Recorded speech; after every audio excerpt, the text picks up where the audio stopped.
ಆದಿತಾಳ. ಪುರಂದರದಾಸರು ಶ್ರೀಕೃಷ್ಣನ ವಿವಿಧ ರೂಪಗಳನ್ನು ಏಕತ್ವವನ್ನು ವಿವರಿಸಿರುತ್ತಾರೆ.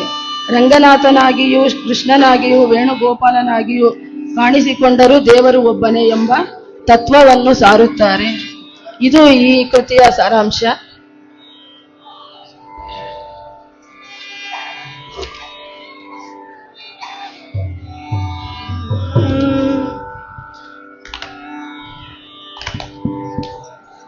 ಯಾರೇ ರಂಗನ ಯಾರೇ ಕೃಷ್ಣನ ಯಾರೇ ರಂಗನ ಯಾರೇ ಕೃಷ್ಣನ ಯಾರೇ ರಂಗನ ಮರೆಯ ಬಂದವರು ಯಾರೇ ರಂಗನ ಯಾರೇ ಕೃಷ್ಣನ ಯಾರೇ ರಂಗನ ಮರೆಯ ಬಂದವರು ಯಾರೇ ರಂಗನ ಯಾರೇ ಕೃಷ್ಣನ